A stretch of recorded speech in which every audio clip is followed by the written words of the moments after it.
Hello everyone, welcome to my channel. কেমন আছো তোমরা সবাই? আশা করছি তোমরা সবাই খুব ভালো আছো।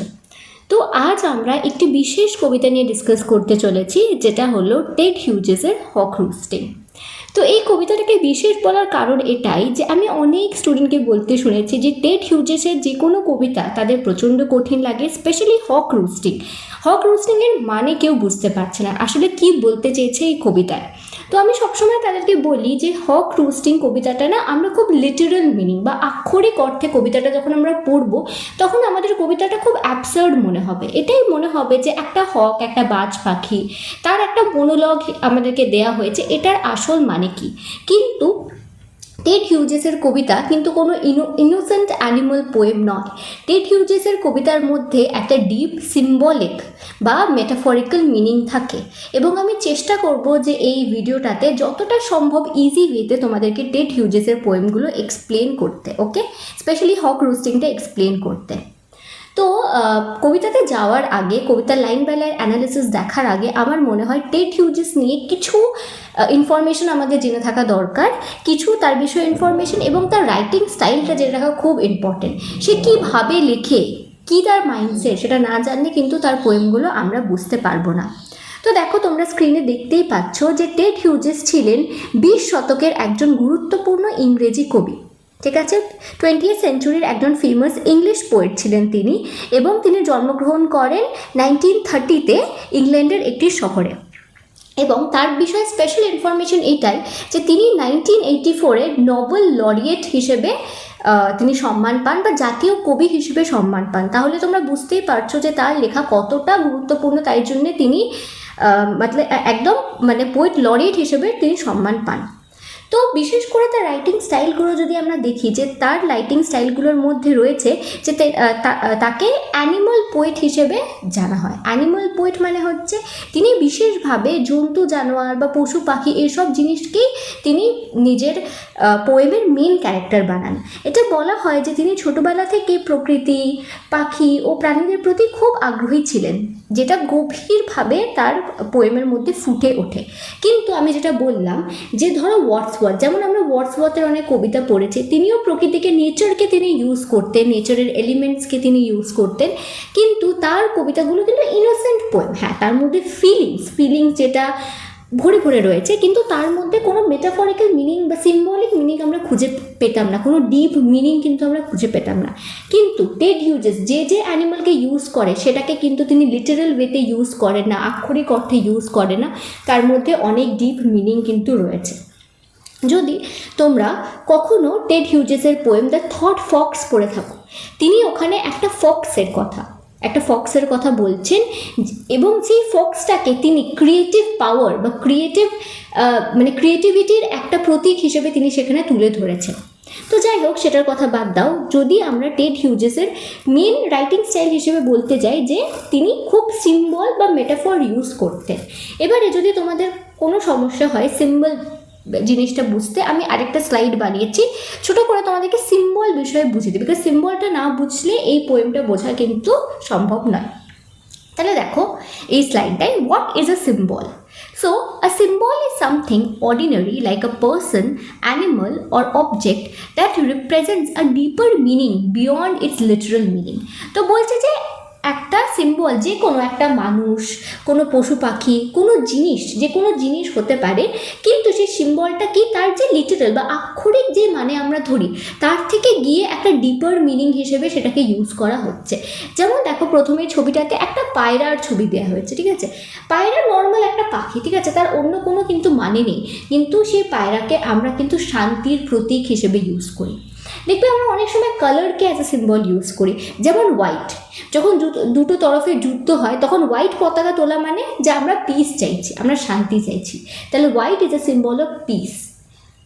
ব্ল্যাককে আমরা একটা নেগেটিভ সিম্বল হিসেবে ইউজ করি, কোনো ডার্ক ডেঞ্জারাস জিনিসের সাথে আমরা ব্ল্যাককে ইউজ করি। রেড, যেমন কোনো রোম্যান্টিক কনোটেশন রয়েছে রেডের সাথে, দেখবে যে কোনো সময় আমরা রেড রোজ দিই বা রেড ড্রেস পরি, সো দ্যাট সিম্বলাইজেস লাভ, ঠিক আছে। আবার এখানে দেখো লায়ন, ঠিক আছে, কিন্তু লায়নকে আমরা স্ট্রেংথ, শক্তি বা ক্ষমতার প্রতীক মনে করি। সিমিলারলি এখানে এই যে বাজ পাখিটাকে আমরা দেখতে পাচ্ছি, এই বাজ পাখিটা হচ্ছে অ্যারোগেন্স মানে অহংকার, পাওয়ার মানে ক্ষমতা, বা ইনসলেন্স মানে ঔদ্ধত্যের প্রতীক হিসেবে আমাদেরকে টেড হিউজেস দেখাবার চেষ্টা করেছে। তো চলো এই ব্যাকড্রপ নিয়েই আমরা পোয়েমটাকে পড়া স্টার্ট করি, ঠিক আছে? আমি আশা করি যে তোমরা বুঝতে পারবে, ঠিক আছে? তো প্রথমেই তোমরা এই পোয়েমের টাইটেলটার উপরে একটু নজর দাও। টাইটেলটা কি? হক রুস্টিং, ঠিক আছে? হক মানে আমি যেমন বললাম, হক মানে হচ্ছে বাজ পাখি, রুস্টিং মানে হচ্ছে বিশ্রাম করা। তার মানে হচ্ছে একটা হক পাখিকে আমরা দেখতে পাচ্ছি যেটা একটা স্টেট অফ রেস্টে আছে, বিশ্রাম অবস্থায় রয়েছে, ঠিক আছে? এবারে এটাও তোমাদেরকে জানতে হবে যে টেড হিউজেস কেন হক পাখিটাকেই নিলেন, কিন্তু যে কোনো নর্মাল পাখি নিতে পারতেন, কোনো পায়রা নিতে পারতেন বা টিয়া পাখি নিতে পারতেন বা অন্য কিছু নিতে পারতেন, হক পাখিই কেন? আর জেনারেলি তোমরা দেখবে যারা পশু পাখি প্রেমী হয় তারা বাজ পাখির প্রেমী হয় না, কারণ বাজ পাখি কেমন প্রাণী? বাজ পাখি হচ্ছে একটা প্রিডেটর মানে হচ্ছে একটা শিকারী প্রাণী, যে অন্য পশু পাখি শিকার করে তারা খায়। তো এটাকে আমরা খুব ভালো একটা সিম্বল হিসেবে মানে কনসিডার করি না নর্মাল হিউম্যান বিংয়ের লাইফে, কিন্তু এই পাখিটাকে নেওয়ার কারণ এটাই, কারণ এই পাখিটার দ্বারা তিনি সেসব মানুষকে দেখাতে চাইছেন যারা প্রচণ্ড অহংকারী, যারা প্রচণ্ড ক্ষমতালোভী, আর যারা সবসময় উদ্ধত্ত দেখায়, তাদের কথা বলার জন্যে কিন্তু এই হক পাখিটাকে নেওয়া হয়েছে। তাই জন্য এই হক পাখিটার একটা খুব ডিপ সিম্বল আছে, খুব ডিপ মিনিং রয়েছে। প্রথমে আমরা পোয়েমটা পড়ে তার লিটারাল মিনিং, আক্ষরিক মিনিংটা পড়ি, তারপরে আমরা এর যে মেটাফরিক্যাল মিনিং সেটার উপরে যাব। তাই তোমরা স্ক্রিনে দেখতে পাচ্ছ, I sit in the top of the wood, my eyes closed. তো আই মানে কি? এটা হক পাখিটা নিজেই বলছে এবং এটা একটা মোনোলগ মানে হচ্ছে পুরো ইয়েটাই, মানে পুরো যেই কবিতাটা রয়েছে সেটা এই হকটাই ফার্স্ট পার্সনে বলে যাবে, অন্য কেউ এর মধ্যে ইন্টারাপ্ট করবে না, সে নিজেই বলে আছে। তো এটা একটা মোনোলগ বলে, ঠিক আছে? দেখো কি বলছে, I sit in the top of the wood. Wood মানে এখানে কাঠ নয়, উড মানে এখানে জঙ্গলকে বোঝানো হয়েছে। তো বলছে যে জঙ্গলের কোনো গাছের একদম ওপরে টপে আমি বসে থাকি, মাই আইজ ক্লোজড, আমার চোখগুলো বন্ধ করে আমি বসে রয়েছি। In action no falsifying dream, তার মানে বলছে যে ইন অ্যাকশন, আমি এখন কাজ করছি না, আমি এখন চুজ করেছি, আমি এখন নিজের ইচ্ছেই আমি রেস্ট নিচ্ছি, কিন্তু নো ফলসিফাইং ড্রিম, তার মানে হচ্ছে কোনো মিথ্যে স্বপ্ন কিন্তু আমি দেখছি না। তার মানে সে এখানে মানুষদেরকে কটাক্ষ করে বলছে যে মানুষ যেমন শুয়ে শুয়ে স্বপ্ন দেখে, নিজের কোনো স্বপ্ন পূরণ করার জন্য কোনো কাজ করে না, কিন্তু শুয়ে শুয়ে ভ্রান্ত স্বপ্ন দেখে, স্বপ্নের মধ্যে ডুবে থাকে, আমি কিন্তু কোনো মিথ্যে স্বপ্ন দেখছি না। আমি এখন নিজে চুজ করেছি যে আমি কোনো কাজ করব না, কিন্তু কোনো মিথ্যে স্বপ্নের মধ্যে কিন্তু আমি নেই, এবং আমি অ্যালার্ট রয়েছি, আমি চোখ বন্ধ করে রয়েছি ঠিকই, কিন্তু আমি অ্যালার্ট রয়েছি, কেউ যদি আমাকে অ্যাটাক করতে আসে তাহলে কিন্তু সে ওকে ছেড়ে দেবে না। Between my hooked head and hooked feet, hooked মানে কি? ব্যাকা। তো বলছে যে আমি কোথায় চুপচাপ বসে আছি, আমার হুকড, আমার মাথাটা একটু ব্যাকা এবং আমার পাগুলো যেমন পাঁজর, যেমন দেখেছো পাঞ্জা যেগুলোকে বলা হয়, ওটাকে ওর মাঝখানে আমি গাছের ডালটাকে ধরে আমি বসে রয়েছি। Or in sleep rehearse perfect kills and eat, এবং আমি কি করি? ঘুমের মধ্যে আমি রিহার্স করি, আমি প্র্যাকটিস করি, আমি অনুশীলন করি কিসের? পারফেক্ট কিলস অ্যান্ড ইট, যে কীভাবে আমি খুব পারফেক্টলি, খুব একদম ভালোভাবে একটা অ্যানিমালকে মারতে পারি এবং খেতে পারি। তার মানে আমি দেখতে পাচ্ছি যে এই হকটা হচ্ছে খুব ফোকাসড। হকের কাজ কি? হক নিজে জানে যে আমাকে বেঁচে থাকার জন্য অন্য প্রাণীকে মারতে হবে, অন্য প্রাণীকে খেতে হবে, সেজন্য ও কোনো টাইম ওয়েস্ট না করে, কোনো কিছু না করে ও ঘুমের ঘোরও এটাই প্র্যাকটিস করছে যে কীভাবে আমি ভালোভাবে ওই অ্যানিমালটাকে মারবো এবং খাবো, ঠিক আছে? এটাই হচ্ছে হক।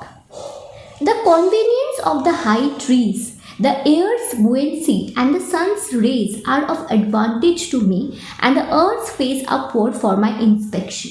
তো বলছে the convenience of the high trees, convenience মানে হচ্ছে সুবিধে। এবার থেকে দেখবে যে বাজ পাখির কীভাবে অহংকার বা উদ্ধত্ত শুরু হচ্ছে।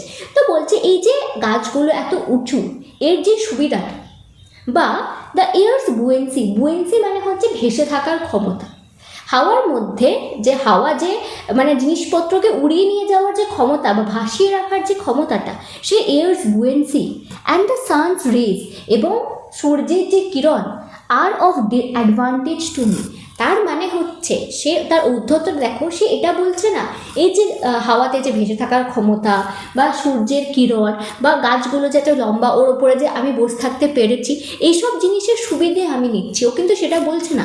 ও বলছে যে এইসব জিনিসগুলো তৈরিই হয়েছে আমাকে সুবিধা দেওয়ার জন্যে, মানে আর অফ অ্যাডভান্টেজ টু মি, এরা আমাকে সুবিধা দেওয়ার জন্যে এরা এইগুলো এখানে এক্সিস্ট করছে, এরা এখানে রয়েছে, নাহলে এরা থাকতো না, সব কিছু আমাকে সুবিধা দেওয়ার জন্যই হয়েছে।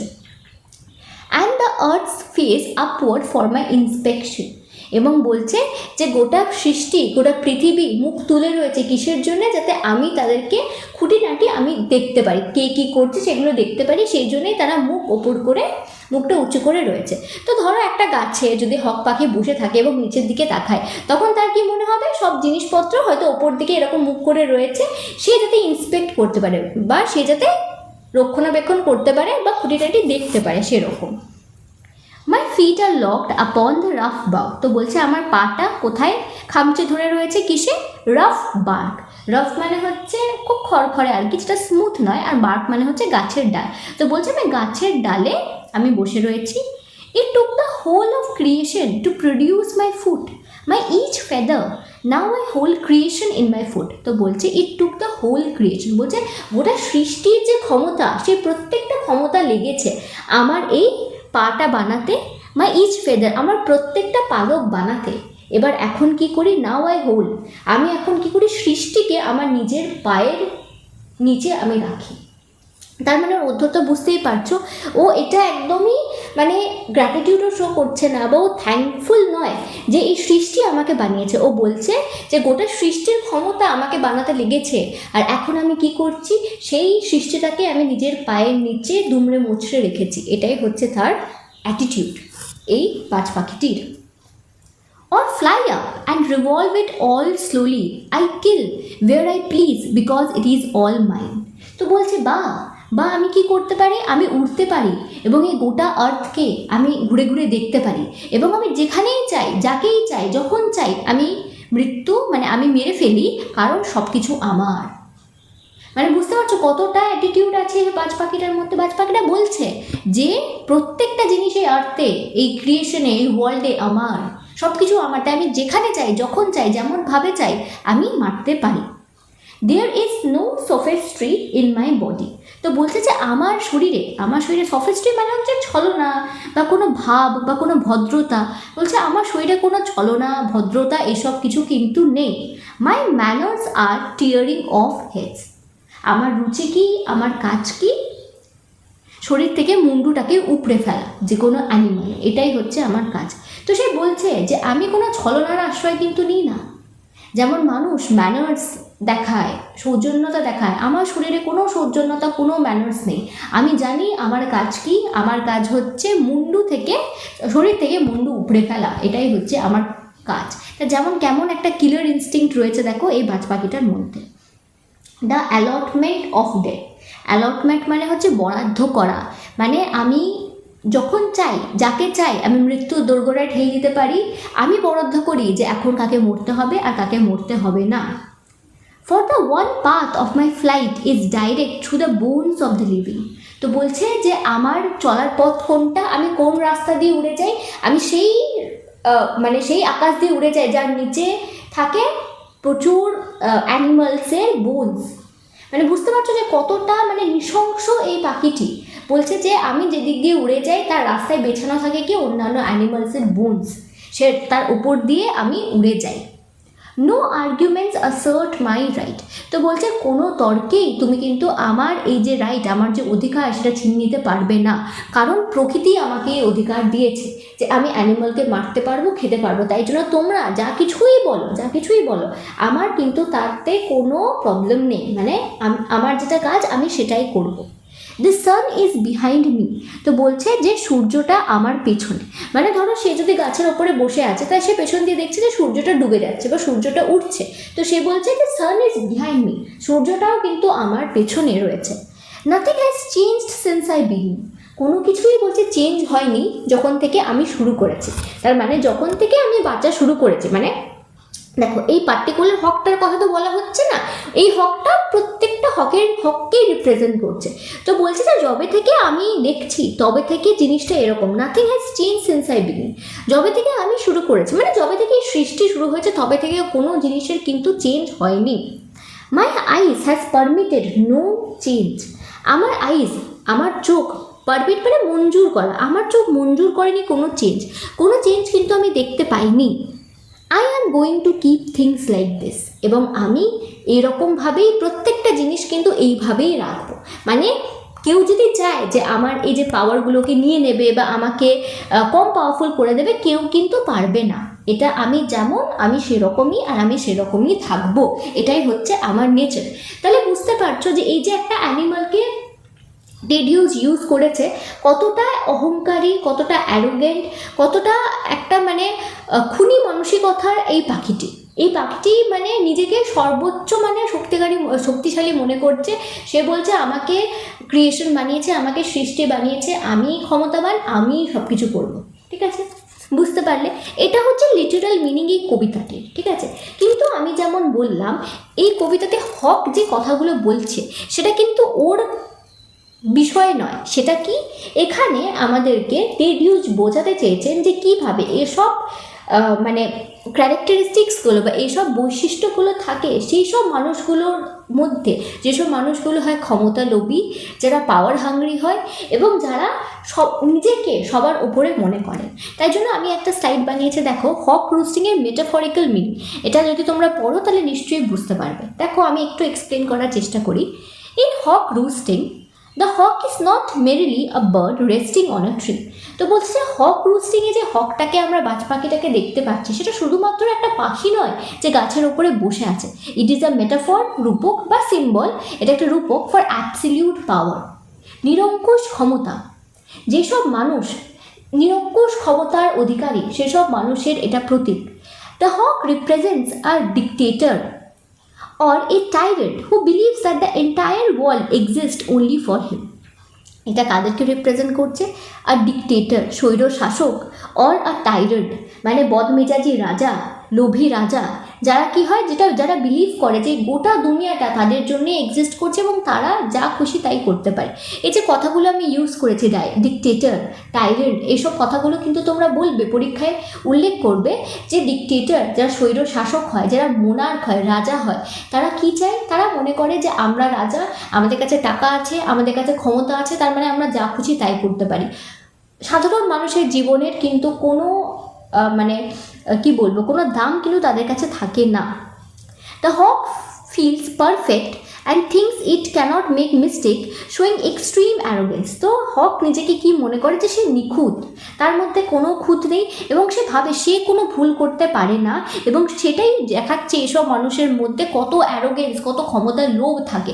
এসব মানুষ কি হয়, যারা ডিক্টেটর, যারা টাইরেন্ট, লোভী রাজা, লোভী মানুষ, তারা মনে করে আমরা কখনো ভুল করতে পারি না, এবং তারা যদি ভুল হয়ও সে কিন্তু কখনো স্বীকার করবে না যে না আমি ভুল করেছি। ঠিক আছে, The hawk says that it kills because it wants to, not because it needs to.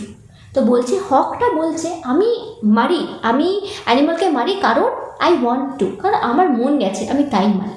আমার মারাটা আমার দরকার সেজন্য নয়, কারণ আমার মন গেছে আমি সেই জন্যই মারছি। তো এইসব সেই মানুষগুলোকে বলা হচ্ছে যারা হয়তো কোনো মানুষের খুন না করে, মানুষকে অপদস্থ না করে তারা কিন্তু সব কিছু করতে পারতো, কিন্তু তারা করে না। তারা কি মনে করে, মানুষের ওপর আমাদের অধিকার আছে যেন। দে শোজ ক্রুয়েলটি, নিষ্ঠুরতা দেখায়, অ্যান্ড সেলফ বিল, স্বেচ্ছাচারিতা। For example, just as a dictator orders wars to show his strength, the hawk kills to satisfy its ego. Another example is Hitler, who believed he had the right to control life and death and justified violence to power. তার মানে বলছে যে এগুলো সেসব রাজাদেরকে বোঝায়।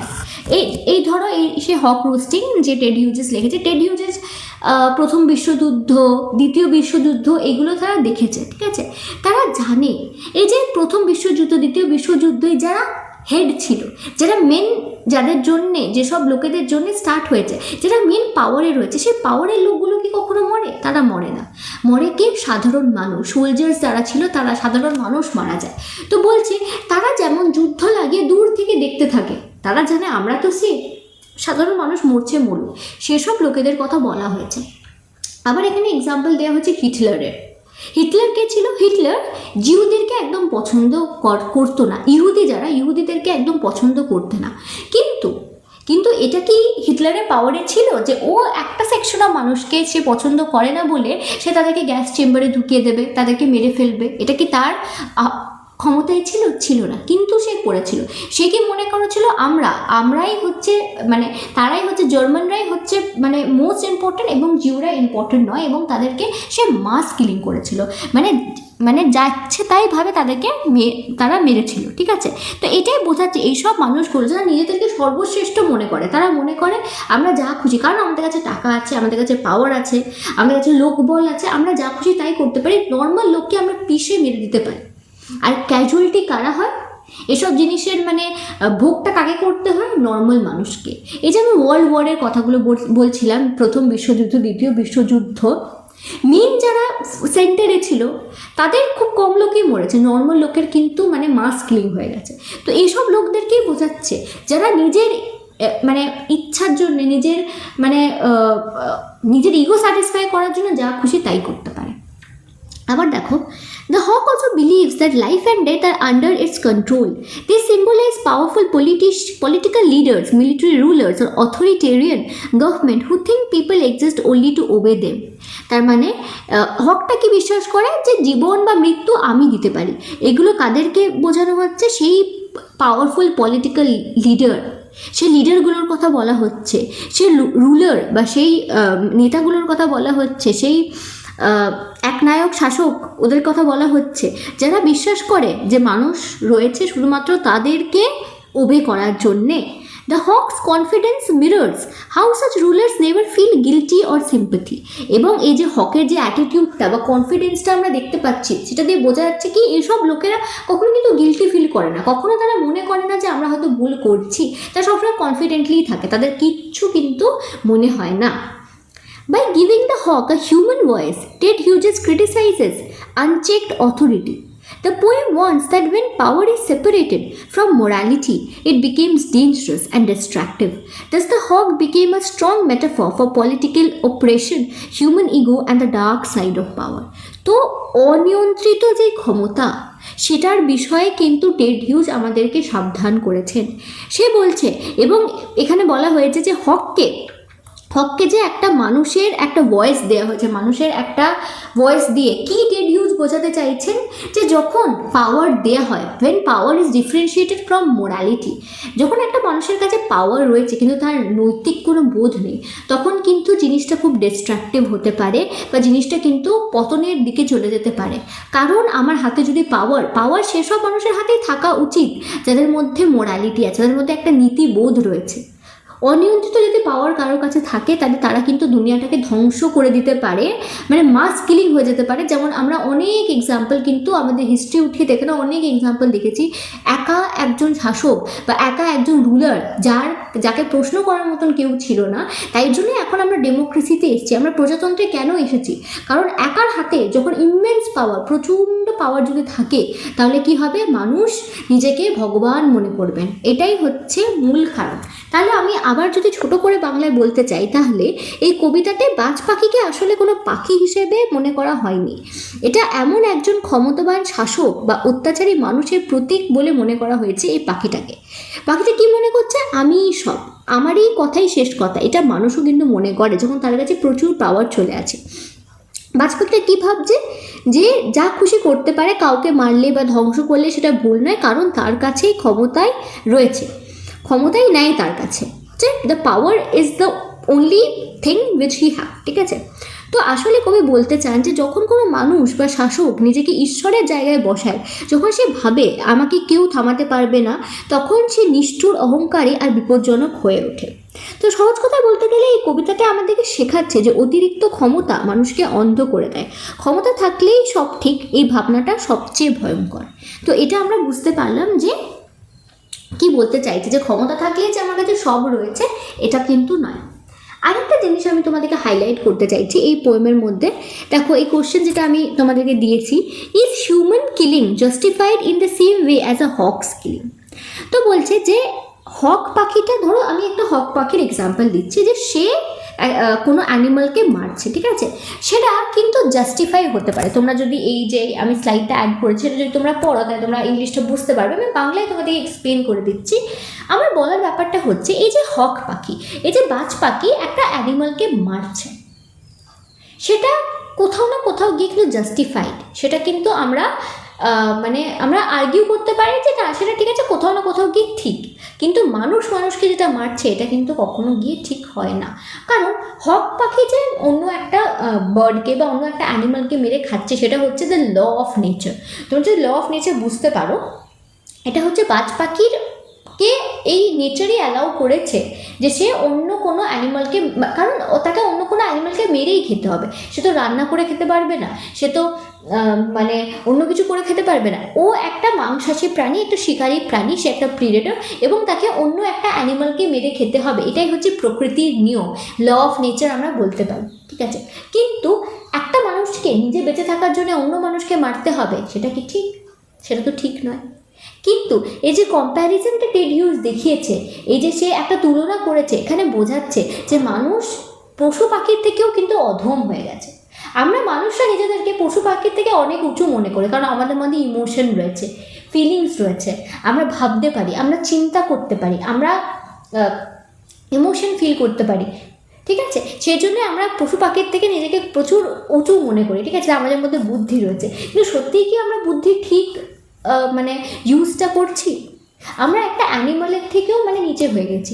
বাড়ি বাজ পাখি তো মেরে খাবেই, লায়ন তো শিকার করবে, একটা লায়ন বা একটা সিংহকে, একটা ডিয়ার বা একটা হরিণকে শিকার করতেই হবে, এবং করাটা দরকার। ফুড চেন যদি তোমরা জেনে থাকো, তাহলে ফুড চেন মেনটেন করার জন্য একটা ওপরের টপিক লেভেলের অ্যানিমালকে নিচের টপিক লেভেলের অ্যানিমালকে মারতেই হবে, ঠিক আছে, মেরেই তাদেরকে খেতে হবে।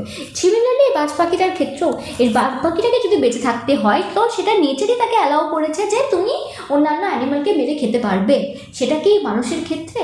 তো মানুষ কী করছে? মানুষ হচ্ছে পশুর থেকেও অধম হয়ে গেছে, নিজের পাওয়ারের জন্য, নিজেকে ওপরে রাখার জন্য একে অপরকে মারছে, কাটছে, যা খুশি তাই করছে। কেন? ক্ষমতার লোভে, টাকা পয়সার লোভে। আমরা মানবিকতা ভুলে গেছি। আমরা যে মানুষ, আমরা যে আমাদেরকে যে এত কিছু পাওয়ার দেওয়া হয়েছে, নেচার মানে ভগবান যাদেরকে সৃষ্টি করেছে লিভিং, মানে যারা মানে লিভিং যাদেরকে ক্রিয়েট করেছেন, তাদের মধ্যে থেকে কিন্তু আমরা মানুষরা সর্বশক্তিমান, আমরা শক্তিশালী, সর্বশক্তিমান বলবো না, কথাটা ভুল, আমাদের মধ্যে প্রচুর শক্তি রয়েছে, অ্যানিমাল, বার্ডস, ইনসেক্ট সবার উপর, প্ল্যান্ট সবার উপর আমরা কিন্তু রাজ করতে পারছি। কিন্তু আমরা কি করছি? আরও ক্ষমতার লোভে আমরা একদম নৃশংস হয়ে গেছি, মানবিকতা আমরা হারিয়ে ফেলেছি।